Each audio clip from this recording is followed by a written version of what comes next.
Hi hello வணக்கம் மக்களே. என்னோடய பேர் மீரா. என்னோடய கதையை கேட்டுட்டு லைக் பண்ணுங்கள், கமெண்ட் பண்ணுங்கள், உங்கள் ஃப்ரெண்ட்ஸுங்களுக்கு ஷேர் பண்ணுங்கள். சப்ஸ்கிரைப் பண்ண மறந்துடாதீங்க. அப்படியே பக்கத்தில் இருக்க பெல் பட்டனையும் லிங்க் கொடுங்க. அப்போ தான் நான் அடுத்தடுத்து போடுற என்னோடய கதை உங்களுக்கு வரும். சரிங்களா? இப்போ நாம் வாங்க கதைக்குள்ளே போகலாம். கதையோட பேர் என் இதயத்தின் ஓசை நீ. அந்த மாலை நேரம் மாந்தோப்பில் விசில் அடித்தபடி தன் காரை ஓட்டி கொண்டிருந்தான் மித்ரன். தன் நண்பன் திருமணத்திற்காக அவனுடைய ஊருக்கு வந்து கொண்டிருந்தான். அப்போது ஒரு இளைஞன் தலை தெறிக்க ஓடி வந்தான். மித்திரனை பார்த்து அதிர்ந்து போய் வேகமாக அவன் காரை கடந்து ஓடி மறைந்தான் அவன். இவன் ஏன் இப்படி ஓடுறான் என்று நினைத்த மித்திரன் அப்போதுதான் கவனித்தான். சற்று தூரம் ஒரு பெண்ணின் தாவணி கீழே கிடப்பதை ஏதோ விபரீதம் என்று உணர்ந்தவன் காரை விட்டு இறங்கி சற்று தூரம் நடந்தான். அப்போது ஒரு பெண் தாவணி இல்லாமல் ஜாக்கெட் பாவாடையுடன் மயங்கி கீழே விழுந்து கிடந்தாள். அவள் நெற்றியில் ரத்தம் வழிந்து கொண்டிருந்தது. அருகில் வந்து தூக்கி தன் காரின் பின் சீட்டில் அவளை படுக்க வைத்து காரை வேகமாக வந்த வழியே ஓட்டி சென்றான். அவன் ஊருக்கு 5 கிலோமீட்டரில் இருந்த மருத்துவமனையில் சேர்த்தான். அவளுக்கு சிகிச்சை அளிக்கப்பட்டது. அரை மணி நேரம் கழித்து வந்த மருத்துவர், தலையில் பலமாக அடிபட்டிருக்கு, கை காலில் சிறு சிராய்ப்பு என்றும் தலையில் 7 தையல் போட்டிருக்கோம், அவங்க நல்லா ரெஸ்ட் எடுக்கட்டும், நான் அப்புறம் வந்து பார்க்குறேன் என்றார். ஓகே டாக்டர் என்றவன் ஃபோன் அடிக்க, சொல்லுடா செல்வா, ஏண்டா காலையிலேயே கிளம்பிட்டேன்னு சொன்னேன், இன்னுமா வந்துட்டுருக்க என்றான். கேட்டான். இல்லைடா, உங்கள் ஊருக்கு தான் வந்துட்டுருந்தேன் என்று நடந்ததை கூறி முடித்தான் மித்ரன். அச்சச்சோ, இப்போ அந்த பொண்ணு எப்படி இருக்கு? பரவாயில்ல, தலையில் தான் அடி, தையல் போட்டிருக்காங்க, இன்னும் கண் விழிக்கலை என்று சொன்னான். சாரிடா, என்னால் அங்கே வர முடியாது, நீ என்னன்னு பாரு என்றான். பரவாயில்ல மச்சான், நான் பார்த்துட்டு வரேன். ஓகே பாய் என ஃபோனை வைத்தான் செல்வா. 1 மணி நேரம் கழித்து அறைக்கு சென்றான். அவள் தூங்கி கொண்டிருந்தாள். பார்த்துவிட்டு கதவருகே வந்தபோது சப்தம் கேட்டு அழுகை சத்தம் கேட்டு திரும்பினான். என்னை ஏன் காப்பாத்துனீங்க என்று தலையில் அடித்து கொண்டு அழுதாள் அவள். அதை கேட்டு கடுப்பானவன், ஏய் நீ என்ன லூஸா? அடிபட்டு கிடந்தவனை காப்பாற்றின எனக்கு ஒரு தேங்க்ஸ் சொல்லாட்டியும் பரவாயில்ல, ஏன் காப்பாற்றுனீங்கன்னு கேட்குற? கோபமாக கேட்டான். இப்போது மணி என்ன என்றாள் அவள். நான் கேட்கறதுக்கு பதில் சொல்லாமல் மணியை கேட்குற? நைட் 8 மணி. என்னது, நைட் 8 மணியா? ஆமாம். இப்போ எதுக்கு இப்படி ஷாக் ஆகுற? நான் இப்போவே வீட்டுக்கு போகணும். தலையில் அடிபட்டு நிஜமாவே அவளுக்கு ஏதோ ஆயிடுச்சா? இங்கே பாரு பொண்ணு, உனக்கு தலையில் அடிபட்டு தையல் போட்டிருக்காங்க. இப்போ நீ வீட்டுக்கு போக முடியாது, காலையில் தான் போக முடியும். சொன்னால் கேளுங்க, நான் வீட்டுக்கு என்று சொல்லியபடியே மயங்கி சரிந்தாள். ஏ என்று அவள் அருகே வந்து தாங்கி பிடித்து பெட்டில் படுக்க வைத்தான். இது என்னடா வம்பா போச்சு என்று நெற்றியை தேய்த்து கொண்டாள். மருத்துவர் வந்து பரிசோதித்து விட்டு, இவங்க எழுந்து சாப்பிட ஏதாவது கொடுத்துட்டு டேப்லெட் கொடுங்க, காலையில் நான் வந்து பார்த்துட்டு. ஓகே டாக்டர் என்று கூறியவன் மறுபடியும் கண் விழிச்சா வீட்டுக்கு போகணுன்னு அடம் பிடிப்பாளே, எப்படி சமாளிக்க போகிறனோ என்று நினைத்தபடி தன் ஃபோனை எடுத்து அம்மாவுக்கு அழைத்தான். ஹலோ அம்மா, சொல்லு மித்ரா என்று கேட்டார். அவரிடம் நடந்ததை கூறினான். எனக்கு இப்போ என்ன பண்ணுறதுன்னு தெரியலம்மா.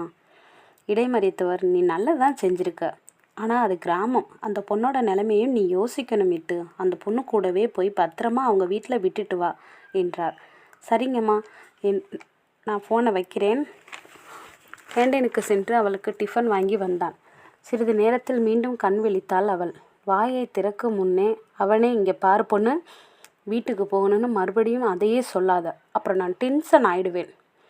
ஒழுங்காக சாப்பிட்டு டேப்லெட் போட்டு ரெஸ்ட் எடு, காலையில் நானே உங்கள் வீட்டில் விட்டுடுறேன். அவள் சாப்பிட மறுக்க அவனே ஊட்டி விட்டான். 2 இட்லி சாப்பிட்டு மாத்திரையின் உதவியால் தூங்கினாள். காலையில் அவளை எழுப்பியவன், இப்போ சொல்லு, உங்கள் வீடு எங்கே இருக்குது? நான் வந்து சொல்லி விட்டுட்டு வரேன். அவனை பார்க்காமலே, இல்லை நான் வீட்டுக்கு போக மாட்டேன். என்னது, போக மாட்டியா? ஏன் இப்படி வம்பு பண்ணுற? நேற்று பூரா போகணும்னு அடம் பிடிச்ச, இன்னைக்கே போக மாட்டேன்னு அடம் பிடிக்கிற. உன் மனசில் நீ என்ன தான் நினச்சிட்ருக்க?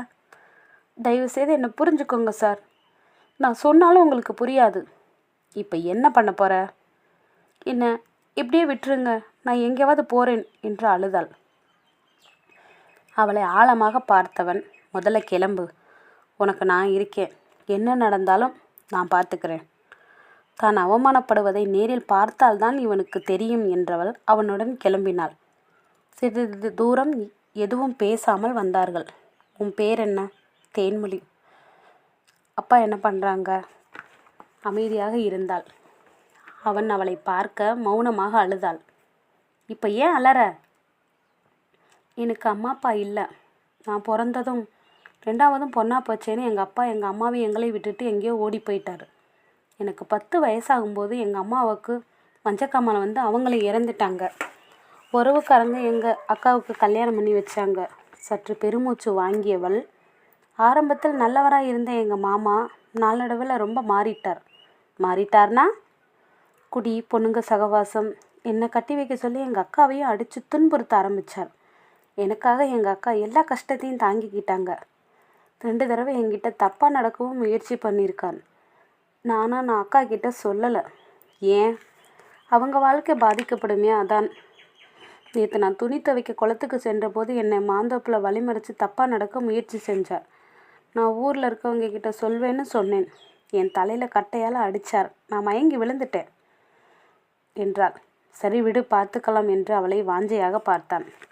இதற்கிடையில் அவளை தலையில் அடித்தவுடன் இரத்த வெள்ளத்தில் மயங்கியவளை அங்கேயே விட்டுவிட்டு கார் சத்தம் கேட்டு தலை தெறிக்க ஓடியவன் சற்று தூரம் சென்று மித்ரன் கார் வருவதை பார்த்ததும் அவன் அவளை தூக்கி கொண்டு தன் காரில் செல்வதை பார்த்து திட்டம் தீட்டினான். ஊருக்குள் வந்து தேன்மொழி யாரோ ஒரு ஆள் கூட ஓடி போயிட்டால் பரமோ என்றான் தன் மனைவியிடம் கதை விட்டான் மாரிமுத்து. என்னங்க சொல்கிறீங்க? என் தேன் அப்படிப்பட்ட பொண்ணு இல்லை. நான் என் 2 கண்ணால் பார்த்தேன் பரமு என்று கூறி கத்தி கத்தி பேசினான். செய்தி ஊர் முழுவதும் பரவியது.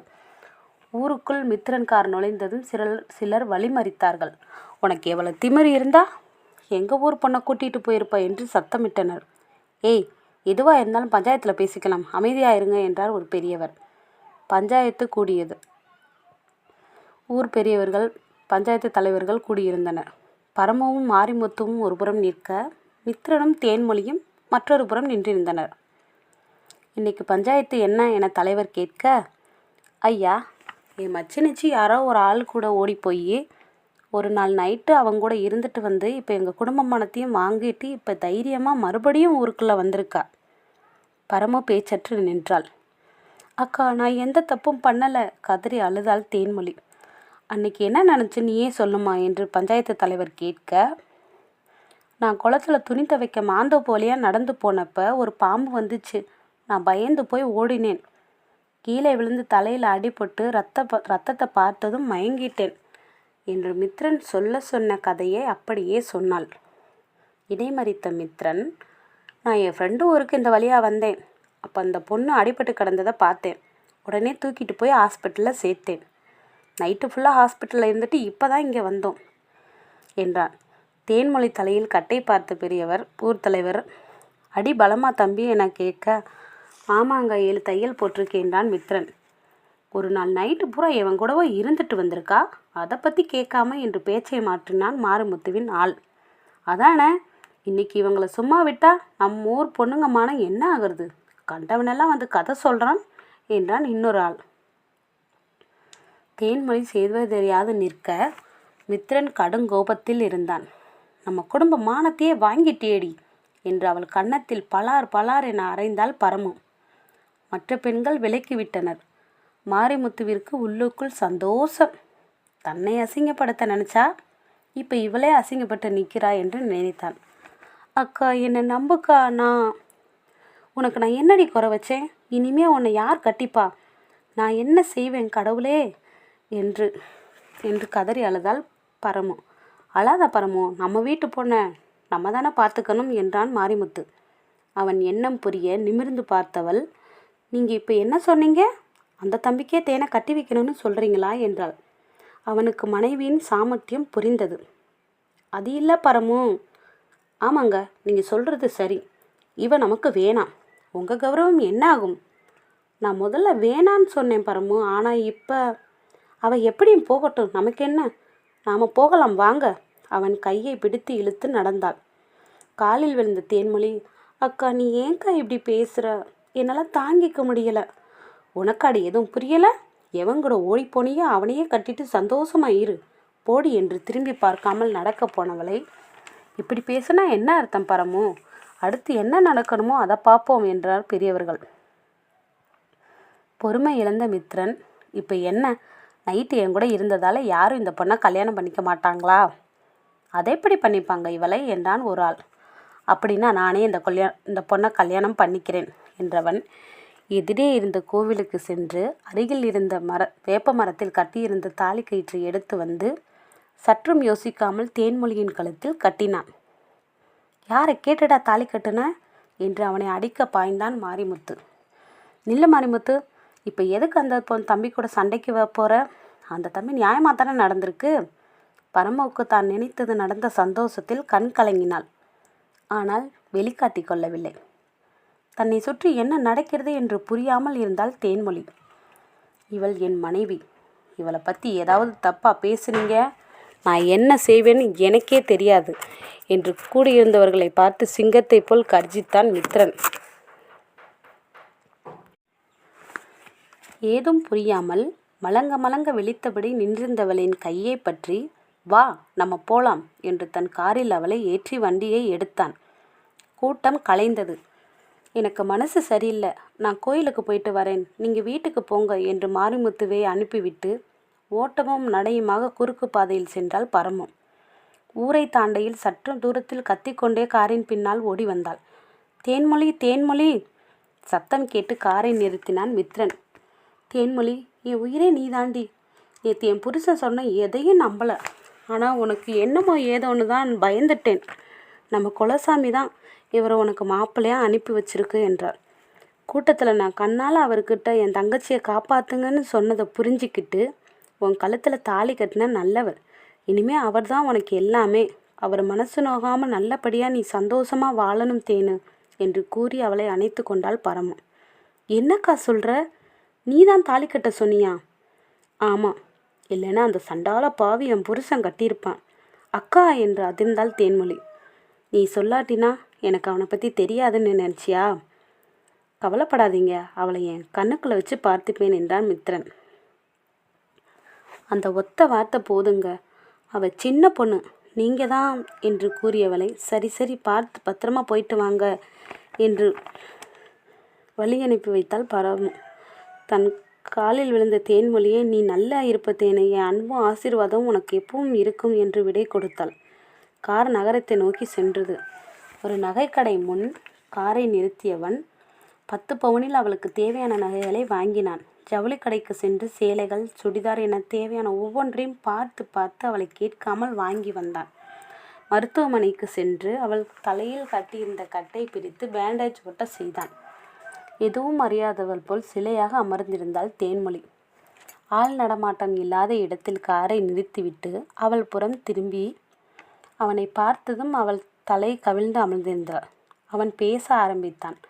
தேன்மொழி, நேற்று நேரம் நீ யாரோ நான் யாரோ, ஆனால் இன்னைக்கு நம்ம கணவன் மனைவி. இதை ஏற்றுக்க கொஞ்சம் டைம் ஆகும். நான் சொல்கிறது உனக்கு புரியுதுங்க. குட். ஃபோனை எடுத்து தாயை அழைத்தான். ஹலோ அம்மா. சொல்லு மித்ரா, என்ன பண்ணுறா அந்த பொண்ணு என்று தாயை இடைமறித்தவன் தன் திருமணம் பற்றி விவரித்தான். முதலில் அதிர்ந்து பின் நிதானித்து, சரி நடந்ததெல்லாம் நன்மைக்கேன்னு எடுத்துப்போம் என்றார். அண்ணா அண்ணி பேர் என்ன என கேட்டால் தங்கை லேக்கா. தேன்மொழி.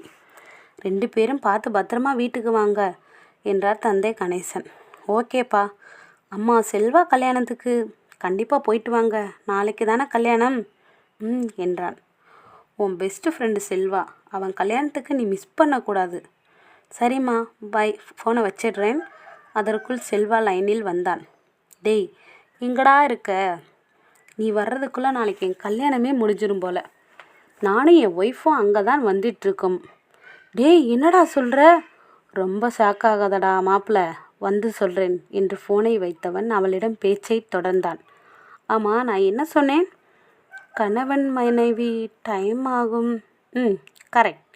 ஆனால் ஒரு உண்மையை மட்டும் கண்டிப்பாக சொல்லிடுறேன். உன் கழுத்தில் தாலி கட்டி அந்த நிமிஷமே உன்னை என் மனைவியாக ஏற்றுக்கிட்டேன். அவள் கண்களை கூர்ந்து பார்த்தவாறு, உனக்கு என்னை ரொம்ப பிடிச்சிருக்கு. எனக்கு உன்னை ரொம்ப பிடிச்சிருக்கு. அது எப்படி அவ்வளவு சீக்கிரம்னு எனக்கே தெரியலை. மெதுவாக அவனை நிமிர்ந்து பார்த்தாள். எனக்கு பயமாக இருக்கு. ஏய், பயப்படாத என்று பதறியவளின் கைகளை ஆதரவாக பிடித்தான். செல்வாவின் வீட்டிற்குள் நுழைந்தவர்களை அவர்கள் குடும்பத்தினர் மிகவும் அன்பாக வரவேற்றனர். செல்வா தன் குடும்பத்தினரிடம் எதுவும் சொல்லவில்லை. மித்ரா, எங்ககிட்ட சொல்லாமலேயே கல்யாணம் பண்ணிக்கிட்டியே என்றார் செல்வாவின் தாய். தேன்மொழிய மாமா பொண்ணு, 2 குடும்பத்துக்கும் சண்டை. அதனால் எங்கள் மாமா வேறு மாப்பிள்ளை பார்த்து கல்யாணத்துக்கு ரெடி பண்ணிட்டார். தேனை ஹவுஸ் அரசும் பண்ணிட்டாங்க. நேற்று கல்யாணத்துக்கு அன்னைக்கு தான் எனக்கு தெரிஞ்சது. நான் வர்றதுக்குள்ளே நடந்த சண்டையில் இவ தலையில் காயம் ஆயிடுச்சு. அப்புறம் என்னாச்சு என்றான் செல்வாவின் தம்பி ரகு. அப்புறம் என்ன, ஐயா அவங்க கூட சண்டை போட்டு தேன்மொழிய கழுத்தில் தாலி கட்டிட்டேன்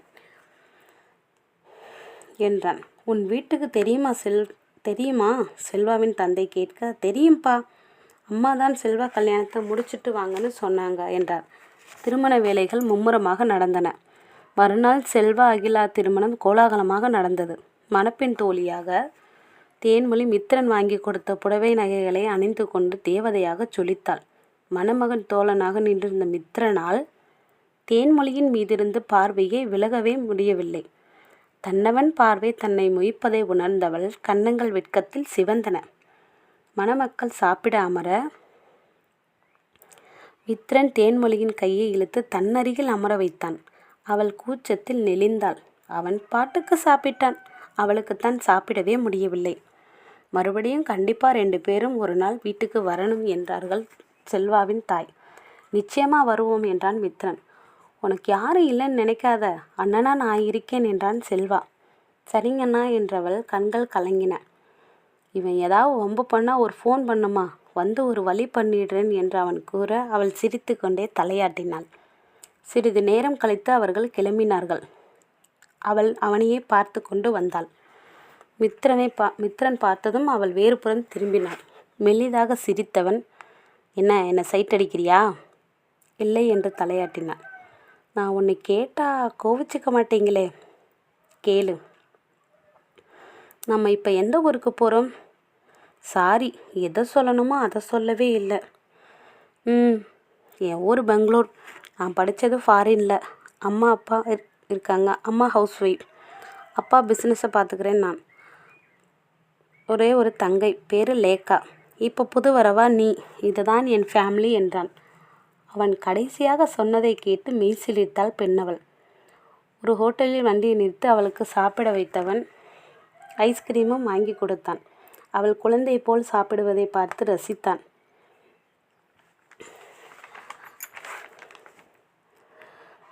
ரயில் செல்லும்போது அவள் குழந்தை போல் குதிகளித்ததை பார்த்து வேடிக்கையாக இருந்தது அவனுக்கு.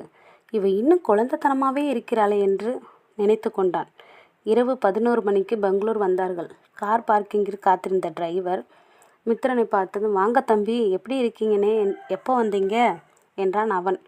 நல்லா இருக்கேன் தம்பி என்றவர் தேன்மொழியை பார்த்து, வணக்கம் சின்னம்மா என்றார். கைகூப்பி நின்று, நீங்கள் பெரியவர், என்ன கும்பிடாதீங்க என்றாள் அவள். வீட்டிற்கு வந்தார்கள். காரை விட்டு இறங்கியதும் அந்த அரண்மனை போன்ற வீட்டை பார்த்து மருண்டு நின்றாள் அவள். என்னங்க இது? நம்ம வீடு தான், உள்ளவா. என்னது, நம்ம வீடா? அவள் கேட்டுக்கொண்டிருக்கும் போதே வீட்டிற்குள் இருந்து கையில் ஆரத்தியுடன் வந்தார் பார்வதி. பார்க்க மங்களகரமாகவும் புன்னகை முகமாகவும் அவர்களிடம் வந்தார். 2 பேரும் சேர்ந்து நில்லுங்க. ஆரத்தி சுற்றி வெளியில் சமையலுக்காரம்மாவை ஊற்ற சொன்னார். 2 பேரும் உள்ள வாங்க, வலது காலை எடுத்து வச்சு உள்ள வாமா என்றார். மருண்டு நின்றிருந்த தேன்மொழி மித்திரனை பார்க்க வா என்று அவன் கண்ணசைத்த பின் வலது காலை எடுத்து வைத்து அந்த பிரம்மாண்ட வீட்டிற்குள் நுழைந்தாள். கவலைப்படாதம்மா, இனிமே இதுதான் உன் வீடு, நாங்கள் தான் உன் சொந்தம் என்றவரை பார்த்து சரிங்கத்தை என்று தலையாட்டினாள் தேன்மொழி. இப்போ போய் லேக்கா ரூமில் ரெஸ்ட் எடு, மற்றதை காலையில் பேசிக்கலாம். வாங்க அண்ணி என்று தேன்மொழியின் கையை பிடித்து தன்னறைக்கு அழைத்து சென்றாள் லேக்கா. நீங்கள் ரொம்ப அழகாக இருக்கீங்க. உன்னை விட நான் அழகு இல்லை என்றாள் தேன்மொழி. என் மனசில் நினைக்கிறத அப்படியே சொல்கிறா என் செல்ல தங்க என்று அவர்கள் செல்வதையே பார்த்து கொண்டு நின்றவனையே காலையில் பார்த்துக்கலாம், இப்போ நீங்களும் உங்கள் ரூமுக்கு போங்க சார் என்று கிண்டல் அடித்தார் அவன் தாய். அசடு வழியே சிரித்தவாறே தன்னறைக்கு சென்றவன் தொப்பென்று பெட்டில் விழுந்தான். தன்னவளை நினைத்து கொண்டு உறங்கியும் விட்டான். மறுநாள் காலையில் அனைவரும் ஹாலில் அமர்ந்திருக்க கூச்சத்துடன் சோபாவின் ஓரத்தில் அமர்ந்திருந்தவளின் கை நடுக்கத்தை பார்த்து அவள் கையுடன் தன் கையை சேர்த்து கொண்டாள் லேக்கா. பார்வதி பேச ஆரம்பித்தார். இன்னும் 5 நாளில் மித்ரன் தேன்மொழி கல்யாணம். என்னம்மா சொல்கிறீங்க? அவ்வளோ சீக்கிரம் எப்படி? நாங்கள் உன் கல்யாணத்தை பார்க்கணும், என் மருமகளை இந்த ஊர் உலகத்துக்கு அறிமுகப்படுத்தணும், அதனால தான் இந்த ஏற்பாடு. ஆளுக்கு ஒரு வேலையாக பார்த்தா கண்டிப்பாக முடியும் என்றார் அவன் தந்தை கணேசன். ஐயா ஜாலி, அண்ணன் கல்யாணத்தை நம்ம பார்க்க முடியலேன்னு ரொம்ப கஷ்டமாக இருந்துச்சு, இப்போது சந்தோஷமாக இருக்குது என்றாள் தங்கை லேக்கா. என்ன மித்து எதுவும் பேசாமல் இருக்க? இதில் நான் சொல்ல என்னங்கம்மா இருக்குது? எனக்கு ஓகே தான். அனைவரும் தேன்மொழியை பார்க்க அவள் தலை குனிந்து சரி என்று தலையாட்டி தன் சம்மதத்தை தெரிவித்தாள். நாங்கள் 2 பேரும் ஆபீஸ் கிளம்புறோம், முக்கியமான வேலையெல்லாம் சீக்கிரம் முடிக்கணும் என்றார் கணேசன். எஸ் டாடி என்று தலையாட்டினான் மித்ரன். நானும் காலேஜ் கிளம்புறேன். அப்போது அண்ணி?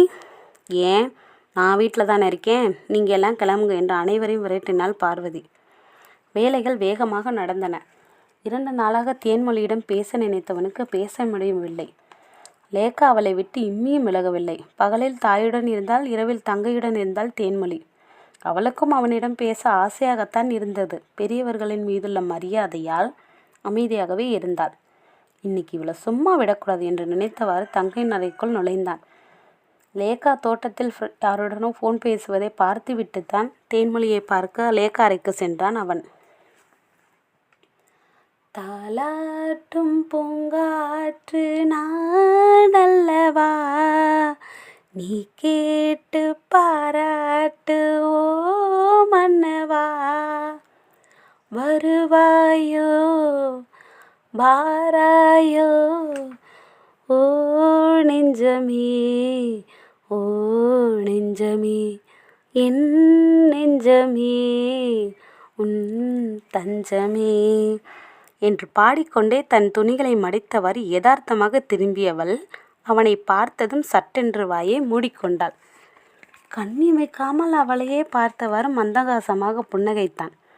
இவ்வளோ அழகா பாடுற? உண்மையை சொல்ல, என்ன நினச்சித்தானே?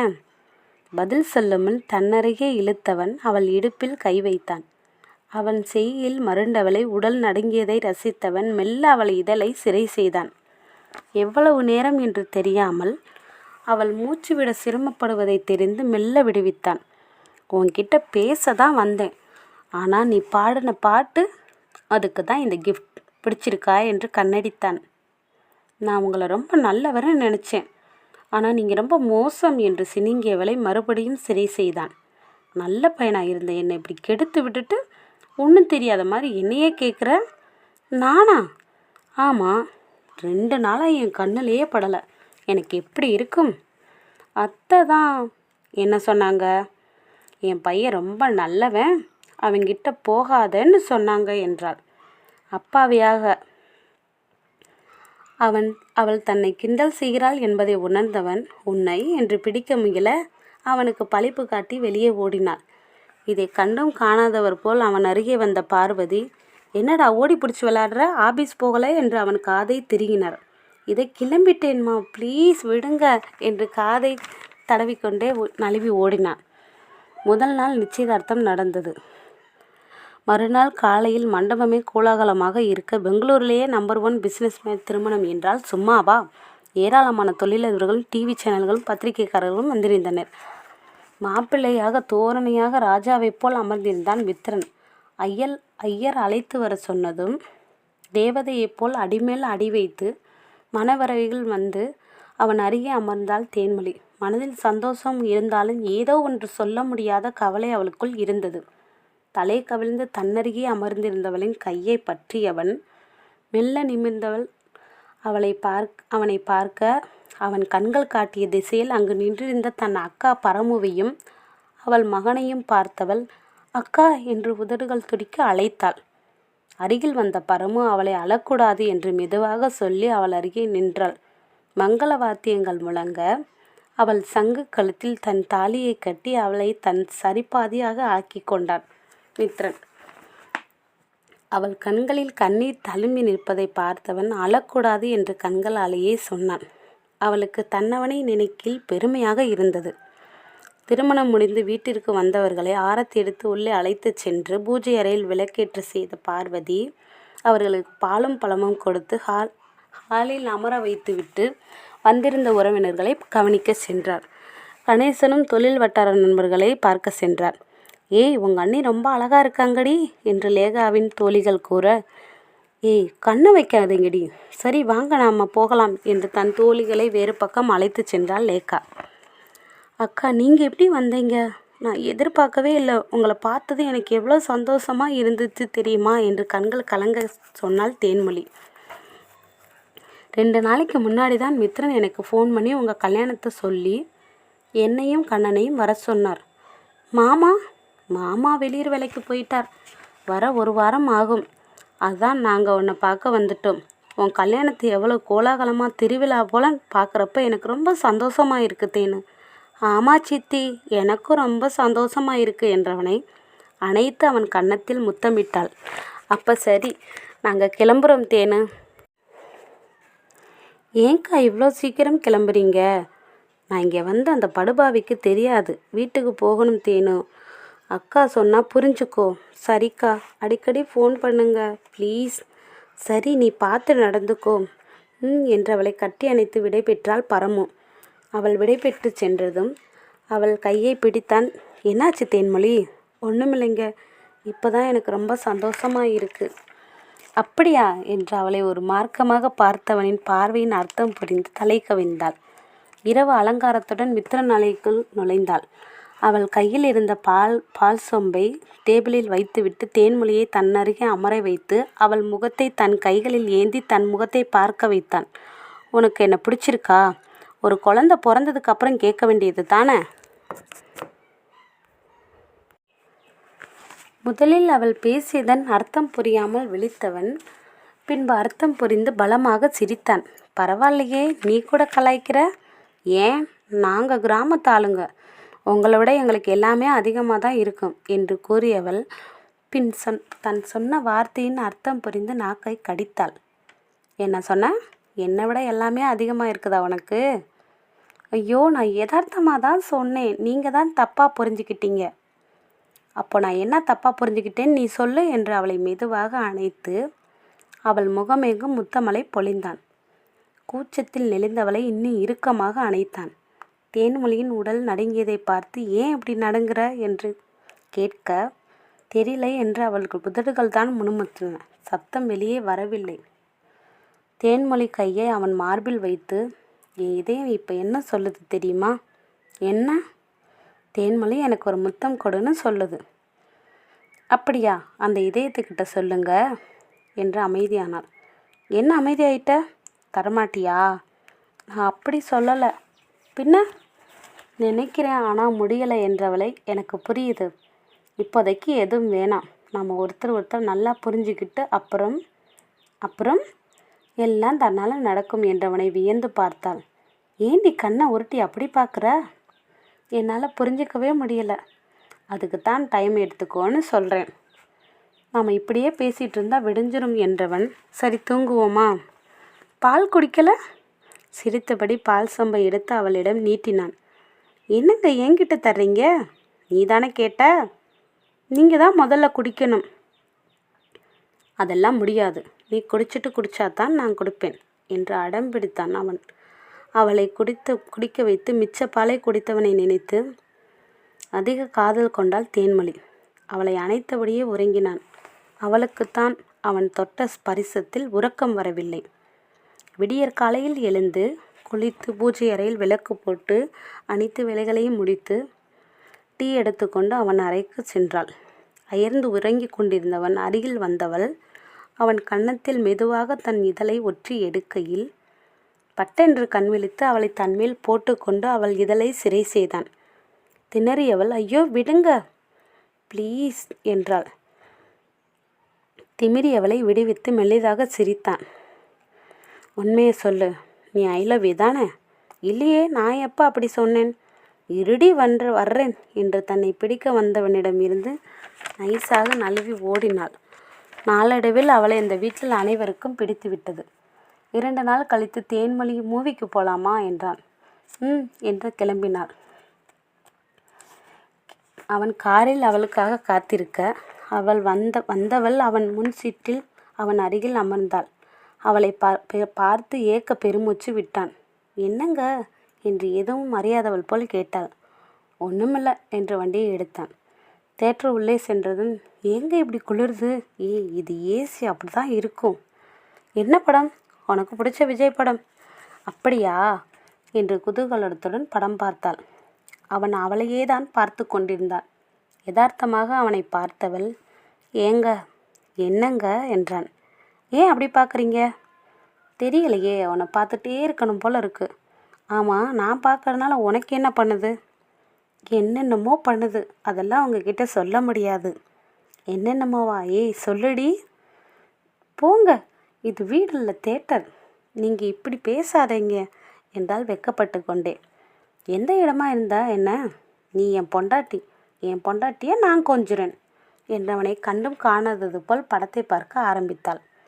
படம் முடிந்து வெளியே வந்ததும், பீச் போகலாமா? சரிங்க. பீச் மணலில் இருவரும் அமர்ந்தனர். என் வாழ்க்கையை இப்படி எல்லாம் சந்தோஷமாக அனுபவிப்பேன்னு நான் நினச்சே பார்க்கலங்க சொல்லிக்கொண்டே கண் கலங்கினாள். நான் ஒன்று சொல்லவா தேனு? சொல்லுங்க. என் வாழ்க்கையில் ஆசைப்பட்ட எல்லாமே கிடச்சிருக்கு. ஆனால் நான் தேடினாலும் கிடைக்காத பொக்கிஷம் நீதான். நிஜமாவா என்று குழந்தையைப் போல் கேட்டவளை கூர்ந்து அவள் கண்களை பார்த்து ஆமா என்று தலையாட்டினான். பேசிக்கொண்டே மணலில் விளையாடி கொண்டிருந்த சிறுவர்களை பார்த்தாள். ஏங்க, நானும் போய் அவங்க கூட விளையாடவா? இது கடல், உனக்கு பயமா இல்லையா? ஆமாம், நீ என்ன சின்ன பசங்க கூட விளையாட போகிறேன்னு சொல்கிற? ப்ளீஸுங்க ப்ளீஸ் என்று அவள் கேட்க சிரித்து கொண்டே சரி சரி என்று தலையாட்டினான். சிறுவர்களுடன் விளையாடி கொண்டிருந்தவள் முழுவதுமாக நனைந்து விட்டாள். தேன்மொழி, நேராகுது, சாயந்தரம் வந்தோம், இப்போ மணி 7 ஆகுது, வா போகலாம். இதோ வர்றேங்க. சரிடா தம்பிகளா, நான் வரேன் பாய் என்று அந்த சிறுவர்களிடம் டாட்டா காட்டிவிட்டு சேலை முழுவதும் நனைந்து தன்னிடம் வந்தவளை பார்த்தவன், விளையாடி முடிச்சிட்டியா? நம்ம வீட்டுக்கு போகலாமா? சரி என்று தலையாட்டி அவனை கொள்ளை கொள்ளும் சிரிப்பை சிரித்தாள் தேன்மொழி. காரில் அமர்ந்ததும் ஃபோன் அடித்தது. ஹலோ என்றான். எங்கண்ணா இருக்கீங்க? ஏன் இன்னும் வீட்டுக்கு வரல என லேக்கா கேட்க, நாங்கள் பீச் வந்தோம், இதை கிளம்பிட்டேன் என்று ஃபோனை வைத்தவன் அவள் நடுங்குவதை கவனித்து, என்னாச்சு தேனு? ரொம்ப குளிருது. குளிராமல் இருக்க நான் ஒரு ஐடியா சொல்லவா என்றான். என்ன என்றவளின் காதில் கிசுகிசுப்பாக அவன் ஏதோ சொல்ல, சி போங்க, எனக்கு வெக்கமாக இருக்கு. வெக்கமாக இருந்தால் வெக்கப்பட்டால் குளிர் போகாது. எனக்கு குளிர் அடித்தாலும் பரவாயில்ல, முதல்ல வண்டியை எடுங்க என்றாள். வீடு வந்து சேர்ந்தவர்கள் தாயிடம் சொல்லிக்கொண்டு தங்கள் அறைக்குள் சென்றார்கள். மறுநாள் லேக்கா, அண்ணி நான் என் ஃப்ரெண்ட்ஸு பர்த்டேக்கு போகிறேன், என்ன ட்ரெஸ் போடுறதுன்னே தெரியலை. லேக்கா, நான் ஒன்று சொன்னால் கேட்பியா? சொல்லுங்க அண்ணி. கண்டிப்பாக கேட்குறேன். தாவணி கட்டிக்கோ, உனக்கு அழகாக இருக்கும். சற்று நேரம் யோசித்த லேக்கா, எனக்கு கட்ட தெரியாதே, நான் உன்னை ரெடி பண்ணுறேன். அப்போ சரி என்றவளுக்கு அழகாக தாவணி கட்டி தளர தளர எடுத்து பின்னல் போட்டு மல்லிகை பூ வைத்து வளையல் கம்மல் கொலுசு போட்டு ஆளே அடையாளம் தெரியாமல் மாறியிருந்தாள் லேக்கா. கண்ணாடியில் தன்னை பார்த்தவள் வாயை பிளந்தாள். வாவ், நானா இது? என்னால் நம்பவே முடியலை. எல்லா பொண்ணுங்களுமே தாவணி சேலையில் அழகாக தான் இருப்பாங்க என்றாள் தேன்மொழி. பேசிக்கொண்டே, ஆமா அண்ணி, உங்கள் பர்த்டே எப்போ? இன்னும் 2 நாள் இருக்குது. அப்படியா? இந்த விஷயம் அண்ணாக்கு தெரியுமா? தெரியாது, நான் சொல்லலை, நீயும் சொல்லாத. ஏன் அண்ணி? நான் இது வரைக்கும் பிறந்த நாள் கொண்டாடினதே இல்லை. காலையில் ரெடியாகி பக்கத்தில் இருக்க பிள்ளையார் கோயிலுக்கு போவேன். அக்கா கேசரி பண்ணி தருவாங்க, நானும் கண்ணனும் சாப்பிடுவோம், அவ்வளவுதான் என்றார். அவள் சொல்வதை கேட்கவே லேக்காவுக்கு பாவமாக இருந்தது. பேசிக்கொண்டே இருவரும் ஹாலுக்கு வந்தார்கள். தேன்மொழியின் கைவண்ணத்தில் வானத்து தேவதையாக வந்த லேக்காவை பார்த்ததும் ஹாலில் பேசிக்கொண்டிருந்த தாய் தந்தை தமையன் மூவரும் தங்கள் வீட்டு பெண்ணை பார்த்து தங்கள் வீட்டு பெண்ணா எது என்று நம்ப மாட்டாமல் பார்த்தார்கள். அம்மா, யாரோ ஒரு பொண்ணு நம்ம வீட்டுக்கு வந்திருக்கிற மாதிரி இருக்கு. ஆமாம் மித்ரன், நானும் அப்படித்தான் நினைக்கிறேன் என்றார் தந்தை. பாருங்க அம்மா, என்னை எப்படி கலாய்க்கிறாங்கன்னு என்று தன்னிடம் வந்து சினுங்கியவளை பார்த்து, ஏம்மா, என் பொண்ணு லேக்காவை எங்கேயாவது பாத்தியா என்று அவளிடமே கேட்டார் பார்வதி. தமையனும் தந்தையும் தேன்மொழியும் கூட சேர்ந்து சிரித்து விட்டாள். இதுக்கு அவங்களே பரவாயில்ல, போங்கம்மா, நீங்களும் சேர்ந்து கிண்டல் பண்ணுறீங்க என்று தேன்மொழி அருகில் வந்து நின்றாள் லேக்கா. நிஜமாவே சொல்கிறேன், அம்மன் கோவில் சிலையாட்டம் இருக்க என்று அவளை திருஷ்டி கழித்தார் பார்வதி. எங்கள் அம்மாவையே நேரில் பார்த்த மாதிரி இருக்கு என்று உணர்ச்சி பூர்வமானார் கணேசன். சான்ஸே இல்லை லேக்கா, இந்த நிமிஷம் இந்த உலகத்தில் நீதான் அழகு என்றான் மித்ரன். தேங்க்ஸ் அண்ணி என்று தேன்மொழி சற்றும் எதிர்பார்க்காத நேரத்தில் கட்டி அணைத்து அவள் கன்னத்தில் முத்தமிட்டாள் லேக்கா. அனைவரிடமும் விடை பெற்று பார்ட்டிக்கு கிளம்பி சென்றாள். பெரியவர்கள் சாப்பிட சென்றார்கள். தேன்மொழிகள் அருகில் வந்தவன், என்னை நீ ரொம்ப ஏங்க வைக்கிறடி, லேட் பண்ண பண்ண உனக்குத்தான் சேதாரம் அதிகமாயிருக்கும், பார்த்துக்கோ என்று சொல்லி அவள் இடுப்பை கிள்ளிச் சென்றான். என்று மெதுவாக கத்தினாள் தேன்மொழி. பார்ட்டி முடிந்ததும் தங்கள் ஆபீஸுக்கு அண்ணனை பார்க்க சென்றாள் லேக்கா. வாங்க மேடம், என்ன இவ்வளவு தூரம் இந்த பக்கம் வந்திருக்கீங்க என்று பேர் கேட்டுக்கொண்டே 2 ஐஸ்கிரீமை ஆர்டர் செய்தான் மித்ரன். உனக்கு ஒரு முக்கியமான குட் நியூஸ் கொண்டு வந்திருக்கேன். எனக்கா? முக்கியமான நியூஸா? ஆமாம் என்று தலையாட்டி கொண்டே வந்த ஐஸ்கிரீமை சாப்பிட ஆரம்பித்தாள். என்னன்னு சொல்லு. சொன்னால் நான் என்ன கேட்டாலும் வாங்கி தரணும், ஓகேவா? சரி, இன்னும் 3 நாள் அண்ணியோட பர்த்டே. ஏய், நிஜமாவா சொல்கிற? உண்மையிலேயே எனக்கு ரொம்ப சந்தோஷமான நியூஸ் தான். சரி, உனக்கு என்ன வேணும் தயங்காமல் கேளு, கண்டிப்பாக வாங்கி தரேன் என்று சொன்னவன் அருகில் வந்தவள் அவன் முகத்தில் இருந்த சந்தோஷத்தை பார்த்து, நீ எப்பவும் இதே மாதிரி சந்தோஷமாக இருக்கணும், அதுதானா எனக்கு வேணும் என்றாள். சரி என்று தலையாட்டியவன், எனக்கு இந்த விஷயம் தெரியும்னு தேன்கிட்ட சொல்லாத. அப்போ சரி, நான் வீட்டுக்கு கிளம்புறேன், பாய் அண்ணா என்று கிளம்பினாள். என்னை விட நீ என்னை ரொம்ப லவ் பண்ணுறேன்னு எனக்கு தெரியும் தேனு, ஆனால் சொல்ல மாட்ற. அதை உன் பிறந்தநாள் அன்னைக்கு என்கிட்ட நீயே சொல்லுவ. எப்படி சொல்ல வைக்கிறேன் பாரு, அப்போ தெரியும் இந்த மித்ரன் யாருன்னு என்றான். வீட்டிற்கு வந்தவன் தாய் தந்தையிடம் ஏதோ ரகசியம் பேசிவிட்டு சொன்னான். அவர்கள் பாவம்டா தேனு என்றனர்கள். நீங்கள் எதுவும் அவகிட்ட சொல்லக்கூடாது, சரிப்பா என்றனர். தேன்மொழி எங்கம்மா? லேகாவும் தேனும் தோட்டத்தில் இருக்காங்க. தோட்டத்திற்கு வந்தவன், தேன், நான் உடனே லண்டன் போகணும், எனக்கு பேக் பண்ண உதவி பண்ணு. தங்கை ஏதோ சொல்ல வர அவளை பார்த்து கண்களால் ஏதோ ஜாடை செய்தான் மித்ரன். அவன் பின்னாலேயே வந்தவள், என்னங்க, எப்போ வருவீங்க? 1 வாரம் ஆகும். கல்யாணத்துக்கு முன்னாடி அடிக்கடி போவேன், இப்போ போக வேண்டிய கட்டாயம், போயே ஆகணும் என்றான். அமைதியாக இருந்தாள். அவள் தவிப்பை ரசித்தவன், ஏன் தேன்மொழி அமைதியாக இருக்க? நானும் தான் உன்னை ரொம்ப மிஸ் பண்ணுவேன். சரிங்க, பார்த்து பத்திரமா போயிட்டு வாங்க என்றாள். சுரத்தையே இல்லாமல் கூறினாள். அவள் அருகே வந்து அவளை அணைத்து நெற்றியில் இதழ் பதித்து, 1 வாரம் 1 நாள் மாதிரி போயிடும், நீ பார்த்து இரு, நான் வரேன் என்று கூறி டிராவல் பேக்கை எடுத்து கொண்டு வீட்டில் அனைவரிடம் விடைபெற்று சென்றான்.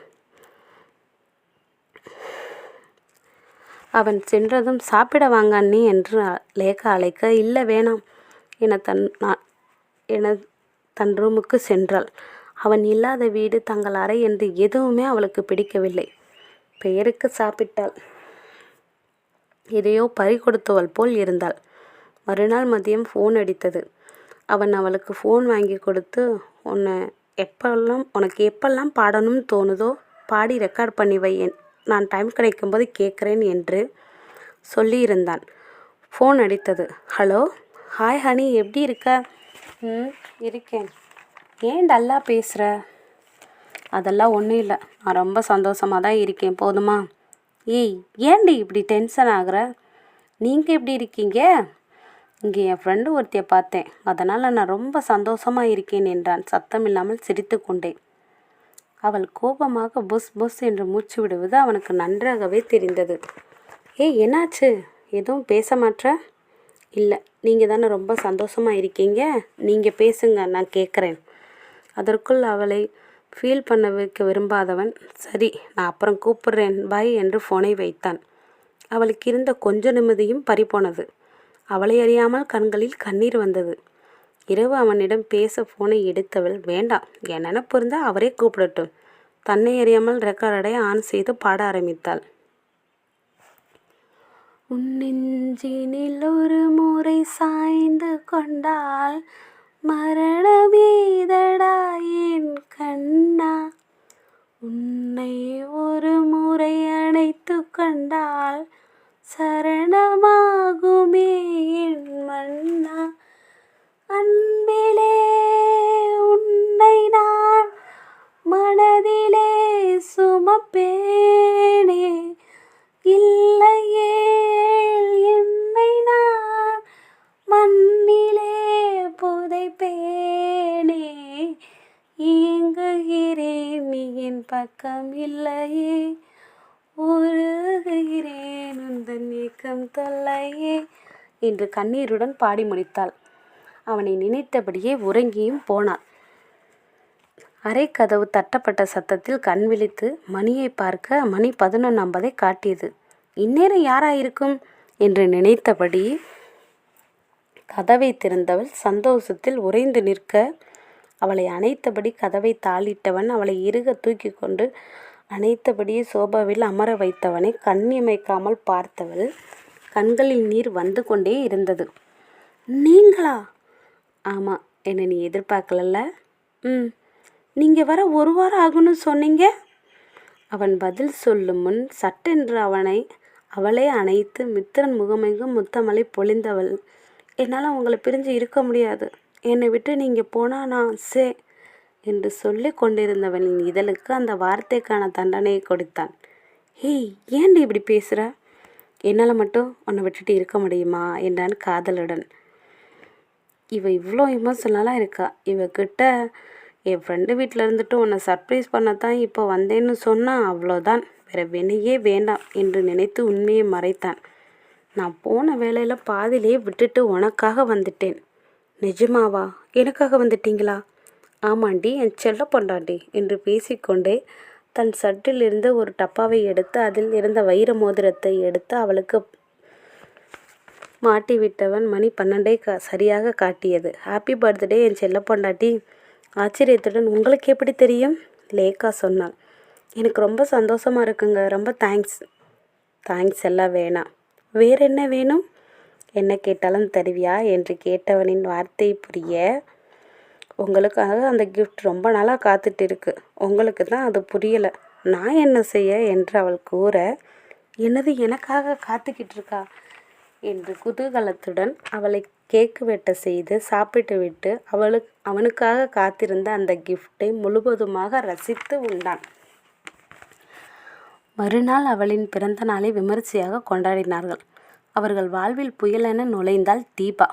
ஹாலில் அனைவரும் அமர்ந்து பேசிக்கொண்டிருக்கையில் high heels, modern T shirt, jeans pant, தலைவிரி கோலமாக டக் டக் என்று உயிலாக நடந்து வந்தாள்.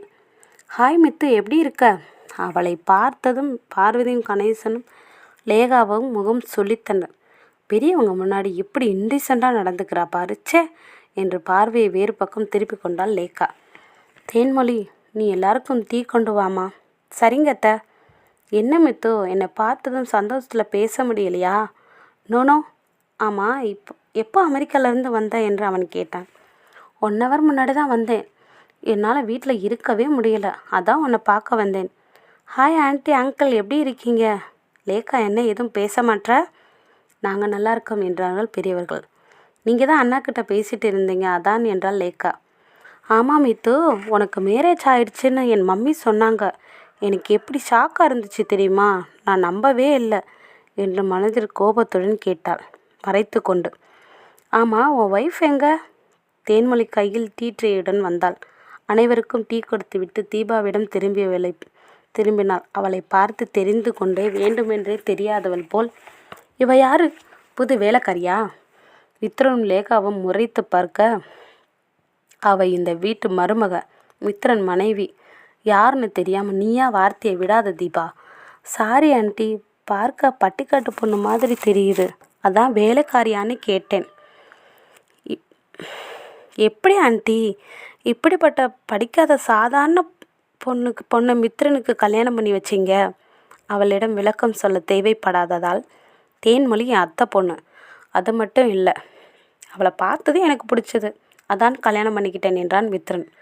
அவர்கள் பேசிக்கொண்டிருக்கதை கேட்கையில் வாங்க நீ நம்ம தோட்டத்துக்கு போகலாம் என்று லேக்கா என்று மௌனமாக அவளுடன் சென்றாள் தேன்மொழி. 1 மாதம் கழித்து இன்றுதான் தங்களை பார்க்க வந்தவளிடம் கோவப்படக்கூடாது என்று மூவரும் நிதானமாகவே பேசினார்கள். தன் வந்த வேலை முடிந்தது என்று நினைத்தவள், சரி மித்து, நான் கிளம்புறேன் வாய் என்று வந்த மாதிரியே டக் டக் என்று வெளியேறினாள். மித்ரா, என்ன பொண்ணு இவ, கொஞ்சம் கூட மேனஸ் இல்லாமல் இப்படி பேசிட்டு போறா. விடுங்கம்மா, எனக்கும் டென்ஷன் ஆயிடுச்சு. ஆனால் ரொம்ப நாள் கழித்து பார்க்க வந்தவகிட்ட கோவப்படக்கூடாதுன்னு தான் நான் எதுவும் பேசலை. தேன்மொழி மனசு எவ்வளோ கஷ்டப்படும், நான் சமாதானப்படுத்திக்கிறேன் என்று கூறி தோட்டத்து பக்கம் வந்தான். அண்ணே, நீங்கள் எதுவும் ஃபீல் பண்ணாதீங்க. அப்போ பேர் தீபா, அண்ணனோட சின்ன வயசு ஃப்ரெண்ட். 2 பேரும் ஒன்றா படித்தாங்க. அண்ணன் ஃப்ரெண்டாக தான் பழகுறான், ஆனால் இவ தான் லவ் பண்ணுறேன்னு சொல்லி அண்ணன் பின்னாடியே சுத்ரா என்றாள் லேக்கா. பெரியவங்களை மரியாதை இல்லாமல் பேசக்கூடாது என்று தேன்மொழி அவளை கண்டித்து கொண்டிருக்கையில் அங்கு வந்தான் மித்ரன். லேக்கா, அவன் அம்மா கூப்பிட்டாங்க. சரி அண்ணா. அவள் சென்றதும் தேன்மொழி என்று அழைத்தவனே, நீங்கள் என்ன சொல்ல போகிறீங்கன்னு எனக்கு தெரியுங்க என்னவென்பது போல் அவன் பார்த்தான். நீங்கள் அவங்கள பார்த்த பார்வையில் ரொம்ப நாள் பழகின தோழி, அந்த அர்த்தம்தான் எனக்கு தெரிஞ்சது. தீபாவின் பார்வையில் தெரிந்த குரோதத்தையும் ஆத்திரத்தையும் அவனிடம் அவள் சொல்லவில்லை. அதன் பிறகு அடிக்கடி அவர்கள் வீட்டிற்கு தீபா வருவாள். வேண்டுமென்று தேன்மொழியிடம் மித்து அப்படி மித்து இப்படி என்று கதை அளந்தாள். ஒரு நாள் மதியம் தேன்மொழி மித்ரனுக்கு ஃபோன் செய்ய அதை எடுத்தவள் தீபா. ஹலோ, சொல்லு தேன்மொழி, என்ன விஷயம் என்று கேட்டுக்கொண்டே, சும்மா இரு மித்து, சேட்டை பண்ணாத, சொன்ன கேளு என்று பேசினாள். அவள் சொன்ன வார்த்தைகள் காதில் கேட்டதும் தேன்மொழி ஃபோனை கட் செய்தாள்.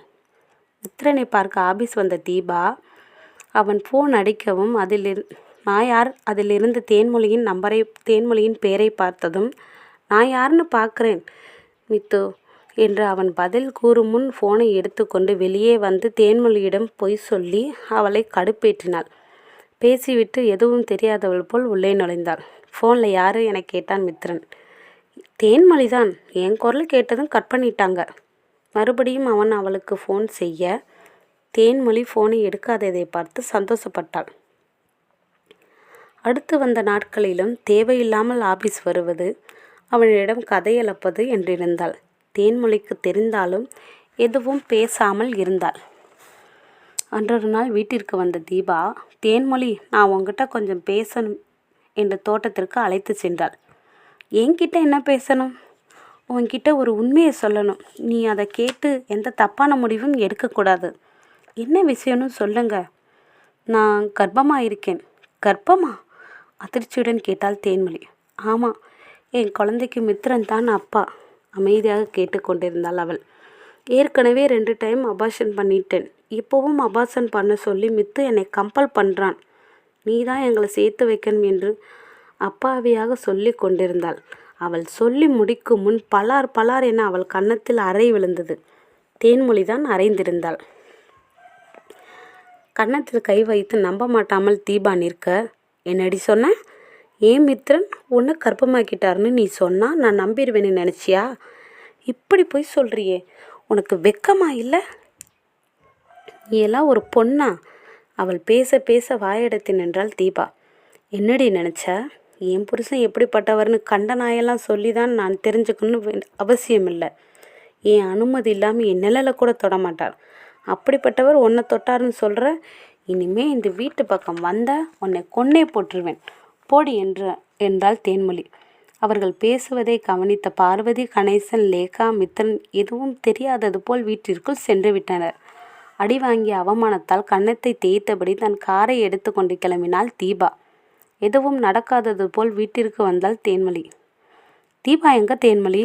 ஏதோ அவசர வேலைன்னு போயிட்டாங்கத்த என்று சொல்லிவிட்டு தன் அறைக்கு வந்தவளை இறுக அணைத்து முத்தமலை பொழிந்தான் மித்ரன். என்னங்க, நீங்கள் எப்போ வந்தீங்க? இப்போ எதுக்கு இந்த முத்தமலை? தீபா உன்னை தோட்டத்து பக்கம் கூட்டிட்டு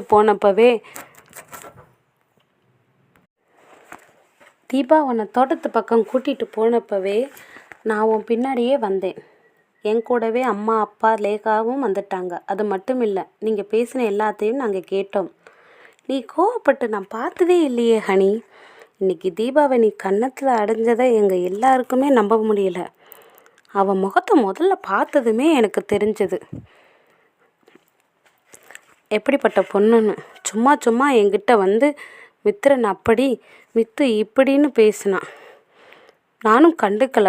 ஆனால் இன்னைக்கு எப்படி ஒரு கேவலமாக பொய் சொல்லுவான்னு நான் எதிர்பார்க்கல. என் மேலே அவ்வளோ லவ்வா உனக்கு? பின்ன அந்த கடவுளே வந்து உங்களை பற்றி தப்பாக சொன்னாலும் நான் நம்ப மாட்டேன். என் மித்திரன்னு நீ சொன்னப்போ எனக்கு எவ்வளோ சந்தோஷமாக இருந்துச்சு தெரியுமா? நீ அடித்த அடியில் அவள் இனிமேல் இங்கே வரவே மாட்டா. வந்தால் இருக்கு அவளுக்கு கச்சேரி என்று சிரித்து கொண்டே அவளை அணைத்து கொண்டான் மித்ரன். ஒரு வாரம் கழித்து மித்ரனை பார்க்க ஆபீஸ் வந்தால் அந்த தீபா எதுவும் நடக்காதது போல் அவனிடம் பேசினாள். அவன் ஃபோன் அடித்தது. ஹலோ சொல்லு ஹனி. நான் தனா அக்கா கூட மார்க்கெட் போகட்டுமா? ப்ளீஸுங்க. சரி, பார்த்து கவனமாக போயிட்டு வா என்று ஃபோனை வைத்தான். மீண்டும் தன் வேலையை கவனிக்கத் தொடங்கினான். சத்தம் இல்லாமல் மித்ரன் அறையை விட்டு வெளியே வந்த தீபா ஒரு ரவடிக்கு ஃபோன் செய்தாள். டேய், அவள் மார்க்கெட் போகிறா. நான் ஃபோட்டோ அனுப்புகிறேன். நீங்கள் அவளை தூக்கிட்டு போய் உங்கள் இடத்துல கட்டி போட்டுருங்க. நீங்கள் கேட்டதை விட அதிகமாக பணம் தரேன். பேசிவிட்டு எதுவும் தெரியாதது போல் மித்ரன் அறைக்குள் சென்று அவனிடம் பேச்சு கொடுத்தாள்.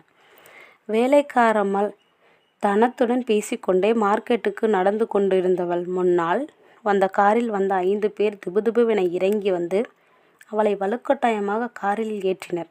தடுக்க வந்த தனத்தையும் கீழே தள்ளிவிட்டான் ஒருவன். தேன்மொழியை கடத்திய கார் மின்னல் வேகத்தில் சென்றது. நீங்கள்லாம் யாரு? என்னை விடுங்கடா என்று கத்தியவனின் முகத்தில் மயக்க மருந்து கர்ச்சீப் வைக்க மயக்கமானால் தேன்மொழி. கீழே விழுந்த தனம் வேகமாக எழுந்து தன் செல்போனில் மித்ரனை அழைத்தாள். ஹலோ, சொல்லுங்கக்கா, மார்க்கெட் போயிட்டீங்களா? தம்பி பதட்டத்துடன் அழுதபடி பேசினாள். என்னாச்சுக்கா? ஏன் அலறீங்க? அழாமல் பேசுங்க. நம்ம தேன்மொழிக்கு என்னாச்சு? முதல்ல சொல்லுங்க. யாரோ 5 பேர் காரில் வந்து நம்ம தேன்மொழியை கடத்திட்டு போயிட்டாங்க தம்பி. வாட்? எப்போக்கா? இப்போ தான் தம்பி, மார்க்கெட்டில். நான் இப்போவே வரேன். காரை ஓட்டி கொண்டே செல்வாவுக்கு ஃபோன் செய்து விவரத்தை சொன்னான். நானும் இதே வரேன். அடுத்த 10 நிமிஷத்துக்கு இருவரும் மார்க்கெட்டில் இருந்தனர். அக்கா, நல்லா சொல்லுங்க, எத்தனை பேர் வந்தாங்க? 5 பேர். இதுக்கு முன்னாடி நீங்கள் அவங்கள பார்த்துருக்கீங்களா? இல்லை.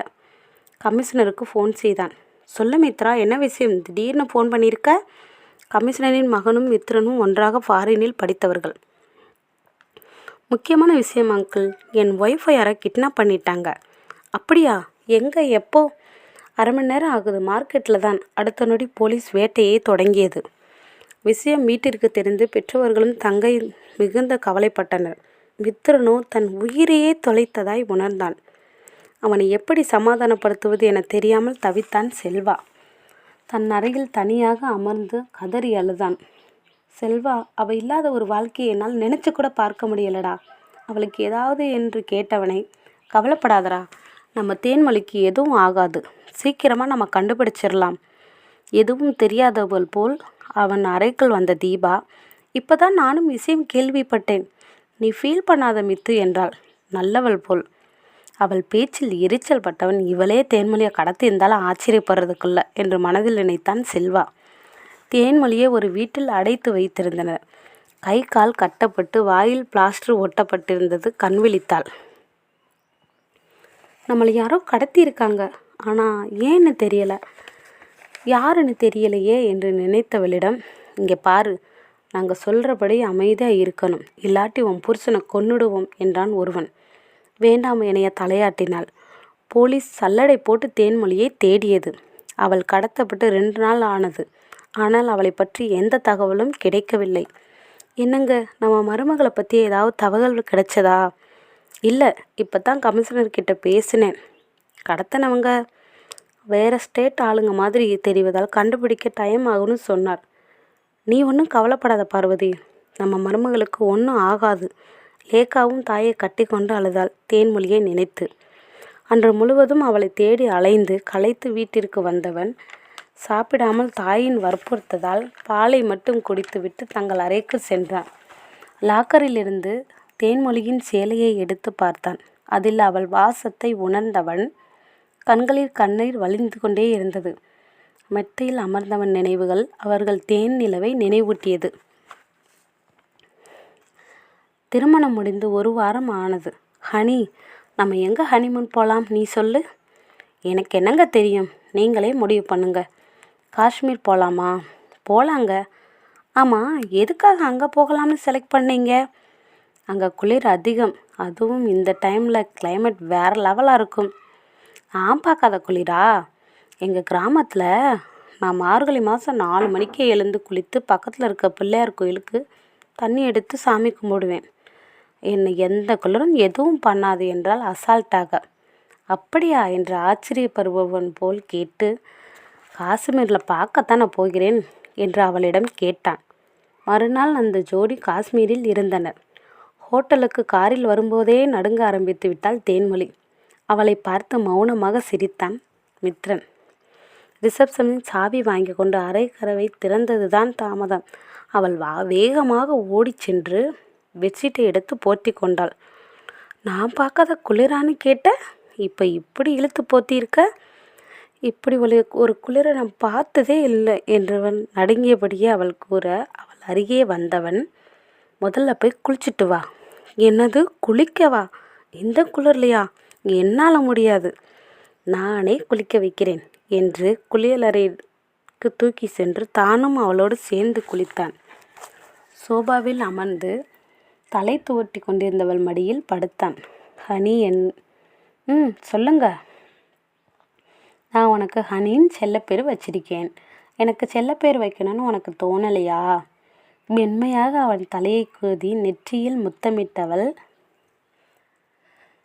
அன்புள்ள கண்ணா, அன்புள்ள கணாலா, அன்புள்ள கல்வனே, அன்புள்ள கண்ணாலனே, அன்புள்ள மொழியே, அன்புள்ள தமிழே, அன்புள்ள செய்யுளே, அன்புள்ள இலக்கணமே, அன்புள்ள திருக்குறளே, அன்புள்ள நற்றினையே, அன்புள்ள படவா, அன்புள்ள திருடா, அன்புள்ள ரசிகா, அன்புள்ள கிறுக்கா, அன்புள்ள திமிரே, அன்புள்ள தவறே, அன்புள்ள உயிரே, அன்புள்ள அன்பே, இதில் யாவுமே இங்கு நீதான் என்றால் என்ன நான் சொல்வேனே. பேர் அன்பிலே ஒன்று நாம் சேர்ந்திட, வீண் வார்த்தைகள் இனியேன் தேடிட என்று காதலோடு பாடி முடித்தாள். ரசித்து கொண்டே பாடி முடித்தவளின் இடையில் இதழ் பதித்தான். தன்னிலை மறந்து கண்மூடினாள். அவளை அறியாமல் அவள் கைகள் அவன் தலைமுடி கேசத்தை கோதின. அவளின் மோன நிலையை ரசித்து முத்தமலை பொழிந்தான். குளிரில் அவனை அட்டை போல் ஒட்டி கொண்டாள். அவளின் வேட்கையை உணர்ந்து தேன்மொழியை ஆட்சி செய்ய ஆரம்பித்தான். விளையாட்டு முடிந்ததும், ஹனி, வெளியே சுற்றி பார்க்க போலாமா? சின்னங்களுடன் அவனுடன் சென்றாள். 1 வார தேனிலையும் ஒரு யுகம் போல் சந்தோஷமாக கழித்தனர். நினைத்து பார்த்தவனுக்கு துக்கம் நெஞ்சை அடைத்தது. நீ எங்கடி இருக்க? எப்படியெல்லாம் கஷ்டத்தை அனுபவிக்கிறியோ? நினைக்க நினைக்க என் இதயமே வெடிச்சிரும் போல இருக்கு. வாய் விட்டு புலம்பினான். ஃபோன் அடித்தது. ஹலோ, சொல்லுங்க அங்கிள், தேன்மொழி பற்றி ஏதாவது இன்ஃபார்ம் கிடைச்சதா? இல்லை மித்ரா, எதுவும் கிடைக்கல. கண்டுபிடிக்க சிரமமாக இருக்குது, ஆனால் சீக்கிரம் கண்டுபிடிச்சிடலாம். ஃபோனை வைத்தார். அவனும் அவளை தேடி கிளம்பினான். தேன்மொழியை கடத்தியவர்கள், இந்தா சாப்பிடு, இட்லி கொடுத்தன். எனக்கு ஒன்றும் வேணாம். என்னை எதுக்கடா கடத்துனீங்க? யார் நீங்கள்? நான் தான் உன்னை கடத்தினேன் என்று சிரித்து கொண்டே அங்கே வந்தாள் தீபா. நீயா என்று அதிர்ந்தாள் தேன்மொழி. ஆமாம், சின்ன வயசுலேயே மித்திர மேலே ஆசைப்பட்டு அவன் கூட பழகினேன். வளர வளர அவன் பணக்காரன்னு தெரிஞ்சு அவன் மேலே இருந்த காதல் வெறியாக மாறிடுச்சு. இதுக்காகவே எவளையும் அவன்கிட்ட நெருங்க விடலை. அந்த நேரத்தில் தான் நான் என் சித்தப்பா வீட்டுக்கு அமெரிக்கா போயிட்டு வர்றதுக்குள்ளே உனக்கும் மித்திரனுக்கும் கல்யாணம் ஆயிடுச்சுன்னு தெரிஞ்சதும் எனக்கு எப்படி கோவம் ஆத்திரம் வந்துச்சு தெரியுமா? அவள் என்னை விட பெரிய அழகியான்னு பார்க்கத்தான் மித்திரன் வீட்டுக்கு வந்தேன். உன்னை பார்த்ததும் எனக்கு ரொம்ப அவமானமாக இருந்துச்சு. உன்னை விட நான் எந்த வகையில் குறைச்சல்னு நினச்சேன். உங்களை பிரிக்க நானும் எவ்வளவோ ட்ரை பண்ணேன், ஆனால் முடியலை. அதுதான் உன்னை கடத்தினேன். நீ பண்ண காரியத்துக்கு அவருக்கு மட்டும் தெரிஞ்சால் என்ன செய்வார்னு தெரியுமா என்றாள் தேன்மொழி. உன்னை காணாமல் அவனும் துடிக்கிறான். ஆனால் பாவம், அவனுக்கு தெரியாது நான் தான் உன்னை கடத்தி இருக்கேன் என்று. நான் சொல்கிறத நல்லா கேட்டுக்க தேன்மொழி. நீ இங்கேருந்து தப்பிக்க நினச்சாலோ முயற்சி பண்ணாலோ அடுத்த நிமிஷம் மித்திரன் உயிரோடு இருக்க மாட்டான். அதுக்கு ஏற்கனவே ஆள் செட் பண்ணிட்டேன் என்றாள். அதிர்ச்சியில் உறைந்து நின்றாள் தேன்மொழி. வேண்டாம், நீ என்ன வேணா பண்ணிக்கோ, ஆனால் அவரை எதுவும் செஞ்சிடாத ப்ளீஸ். அதை நீ நடந்துக்கிறத பொறுத்திருக்கு என்று எச்சரித்து விட்டு சென்றாள் தீபா. தேன்மொழி கடத்த விட்டு 2 மாதம் ஆனது. காவல் நிலையத்தில் சண்டையிட்டு கொண்டிருந்தான் மித்திரன். பெரிய பிஸ்னஸ்மேன், சொசைட்டியில் ஒரு லெவலில் இருக்கிற என் ஒய்ஃப் காணாமல் போய் 2 மாதம் ஆகுது. ஆனால் உங்களால் இன்னும் கண்டுபிடிக்க முடியலை. ட்ரை டு அண்டர்ஸ்டாண்ட் மீ மித்திரன். நாங்கள் தேடிட்டு தான் இருக்கோம். தீபாவின் ஃபோன் அடிக்க சொல்லு. என்ன விஷயம்? மேடம், அந்த பொண்ணு மயங்கி விழுந்துருச்சு. தண்ணி தெளித்து பார்த்துட்டோம், ஆனால் அந்த பொண்ணு எந்திரிக்கலை. சரி, பக்கத்தில் இருக்க ஹாஸ்பிட்டல் கொண்டு போங்க, நான் வர்றேன். ஹாஸ்பிட்டல் வாசலில் காரில் பர்தா போட்டு மயங்கி கிடந்தாள் தேன்மொழி. தீபாவை பார்த்ததும், மேடம், இப்போ எப்படி இந்த பொண்ணை உள்ளே கொண்டு போகிறது? யோசித்தவள், உன் சிஸ்டர்னு சொல்லு என்றாள். சரிங்க மேடம் என்று உள்ளே அழைத்து சென்றான் அவன். பரிசோதித்த டாக்டரிடம், மேடம், இவ என் தங்கச்சி. வீட்டுக்காரர் ஃபாரினில் இருக்கார். வீட்டில் திடீர்னு மயங்கி விழுந்துட்டா. என்னன்னு பாருங்க. ஓகே, நீங்கள் வெளியே இருங்க என்று அவளை பரிசோதித்தவர் அவனிடம், அவங்க கன்சீவாக இருக்காங்க. சந்தோஷம் டாக்டர் என்று பொய்யாக நடித்தான் அவன். ரொம்ப வீக்காக இருக்காங்க, கவனமாக பார்த்துக்கோங்க, மந்த்லி ஒன்ஸ் செக்கப் வரணும் என்றார் டாக்டர். சரிங்க டாக்டர் என்று அவளை அழைத்து கொண்டு வந்தவன் தீபாவிடம் விஷயத்தை கூற, வாட் என்று அதிர்ந்தவள், சரி, இவளை நம்ம இடத்துக்கு கொண்டுட்டு போ, நான் அப்புறம் வந்து பார்க்குறேன். சரிங்க மேடம் என்றவன் அவளை அழைத்து செல்ல, அரை மயக்கத்தில் இருந்த தேன்மொழியின் காதில் இந்த செய்தி கேட்டு சந்தோஷத்தில் பேச்சற்றவளாக அவனுடன் அமைதியாக சென்றாள். மித்திரன் வீட்டிற்கு வந்த தீபா, மித்திரன் எங்க ஆண்டி? அவன் ரூமில் என்றார் சோகத்துடன். அங்கிள் எங்க? அவர் தான் இப்போ ஆஃபீஸில் வேலையை பார்த்துக்கிறார். லேக்கா காலேஜ் போயிருக்கா. அவன் காலையிலேருந்து எதுவும் சாப்பிடல. நீ போய் பேசி கூட்டிகிட்டு வரியா? சரிங்க ஆண்டி. தேன்மொழியின் போட்டாவே ஃபோனில் பார்த்து கொண்டிருந்தவன் அருகில் வந்தவள், ஏன் மித்து இப்படி ஆயிட்ட? என்ன நினச்சா எனக்கே ஆத்திரமாக இருக்குது தீபா. என் தேனு எங்கே இருக்கான்னு தெரியலையே. ப்ளீஸ் கவலைப்படாத, சீக்கிரமாக கண்டுபிடிச்சிடலாம். தன் ஃபோனில் வீடியோவை ஆன் செய்து மித்திரன் துடிப்பதை தேன்மொழிக்கு லைவில் காட்டினாள். அழாதீங்க மித்திரன் என்று கூறி அவளும் அவன் துடிப்பதை பார்த்து பல மடமாக துடித்து அழுதாள் தேன்மொழி. 2 வாரம் கழித்து மித்திரன் ஃபோன் அடித்தது. ஹலோ, யார்? சார், நாங்கள் அருள் ஹாஸ்பிட்டல்லேருந்து பேசுகிறோம். உங்கள் பிளட் குரூப் ஓ பாசிட்டிவ் தானே? ஆமாம், சொல்லுங்கள். இங்கே ஒரு பொண்ணு கன்சீவாக இருக்காங்க. ரொம்ப ஏழை பொண்ணு. அவங்களுக்கு பிளட் தேவைப்படுது. நீங்கள் பிளட் கொடுக்க முடியுமா? கண்டிப்பாக வரேன் என்றவன் 10 நிமிடத்தில் மருத்துவமனைக்கு வந்து பிளட் கொடுத்தான். கொடுத்து விட்டு வந்தவனிடம், தேங்க்ஸ் சார் என்றாள் நர்ஸ். பரவாயில்ல, எப்போ ரத்தம் தேவைப்பட்டாலும் எனக்கு இன்ஃபார்ம் பண்ணுங்க. Okay sir.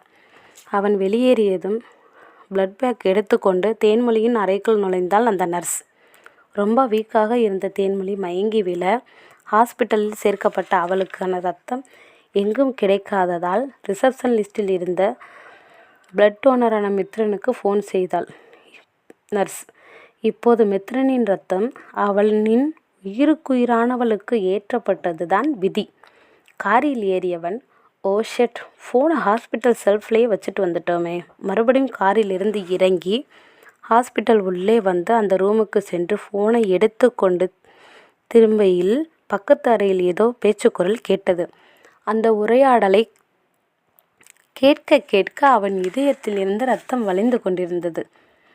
ஏய், இங்கே பாருடி, நான் சொன்ன மாதிரி நீ தப்பிக்க எந்த முயற்சியும் எடுக்காததால தான் மித்ரனை உயிரோடையே விட்டு வச்சிருக்கேன், புரிஞ்சுதா என்று தீபா அமைதியாக இருந்த தேன்மொழியின் கன்னத்தில் பலார் என அரைந்து விட்டு, உன்னை காப்பாற்ற யாராலும் முடியாது என்று கூறிக்கொண்டிருக்கையில் கதவை படார் என திறந்து கொண்டு ருத்ரமூர்த்தியாக நின்றிருந்தான் மித்ரன். அவனை பார்த்ததும் பெட்டிலிருந்து கீழே இறங்க தேன்மொழி முயற்சி செய்ய ஓடி வந்து அவளை அணைத்து கொண்டான் மித்ரன். இந்த ஜென்மத்தில் உன்னை என்கிட்ட இருந்து யாராலையும் காப்பாற்ற முடியாது என்று லேகாவின் கன்னத்தில் பலார் பலார் என அரைந்து அவள் கழுத்தை நெரித்து சுவற்றோடு தூக்கினான். என்னை விடு மித்து என்று திணறினாள் தீபா. வேணாங்க, அவளை விடுங்க, என்னை கடத்தியிருந்தாலும் அவன் நல்லா பார்த்துக்கிட்டா, விட்டுருங்க என்றாள் தேன்மொழி. அதற்குள் அவனை தேடிக்கொண்டு வந்த செல்வா தீபாவை பிடித்து, நான் போலீஸில் ஹேண்டர் பண்ணிடுறேன், நீங்கள் 2 பேரும் ரிலாக்ஸ் ஆகிட்டு வாங்க என்று சொல்லிவிட்டு சென்றான். இருவரும் ஒருவரை ஒருவர் பார்த்து கொண்டு பேசாமல் நிற்க அங்கு வந்த நர்ஸ் தேன்மொழியின் கையில் ஏறிக்கொண்டிருந்த பிளட் ஏறியதும் அவர் வென்ஃப்ளானை கலட்டிவிட்டு, இவர்தான் மேடம், சரியான டைமில் உங்களுக்கு ரத்தம் கொடுத்து உங்களை காப்பாற்றியிருக்கார், அவருக்கு தேங்க்ஸ் சொல்லுங்க என்று கூறிவிட்டு வெளியேறினார். அதை கேட்டதும் இருவரின் மனதிலும் சொல்ல முடியாத சந்தோஷ அலை எழுந்தது. அந்த கணம் தங்கள் காதல்தான் தங்கள் இருவரையும் ஒன்று சேர்த்ததாக அவர்கள் உணர்ந்தார்கள். சட்டென்று மித்ரன் அவளை இறுக அணைத்து கொண்டான். இருவரும் மாறி மாறி முத்தமலை பொழிந்தனர். பேச வார்த்தைகளே வரவில்லை. அதை மெல்ல அவன் காதில், இப்படி இருக்க அணைச்சா உங்கள் பையனுக்கு வலிக்கும் மித்ரா என்று தேன்மொழி கூற, அதை கேட்டவன் அவள் முன் மண்டியிட்டு வயிற்றில் முகம் புதைத்து கதறி அழுதான் சந்தோஷத்தில். முதலில் நிதானித்த தேன்மொழி அவன் தோளை தொட்டு தூக்கி நம்ம வீட்டுக்கு போகலாம் என்றாள். அவளை பூ போல தன் கைகளில் ஏந்தி கொண்டு காரில் மெதுவாக வீட்டிற்கு வந்தார்கள். தேன்மொழியை பார்த்ததும் பெரியவர்கள் நலம் விசாரித்தார்கள். நிம்மதி பெருமூச்சு விட்டனர். லேகாவும் கட்டி கொண்டு அழுதாள். பின் அவள் தாயான செய்தி கேட்டு வீடே சந்தோஷக்கடலில் மூழ்கியது. தங்கள் அறையில் தேன்மொழியின் மடியில் படுத்திருந்தவன் கேட்டான், சாரி ஹனி, உன்னை ரொம்ப கஷ்டப்பட விட்டுட்டேன். ஃபீல் பண்ணாதீங்க, இனிமே அதை பற்றி பேச வேணாம். ஆமாம், இனிமே உன்னை ஒரு அணுவும் நான் பிரிய மாட்டேன் என்று அவளை அணைத்து கொண்டான் மித்ரன். கதை முற்றும்.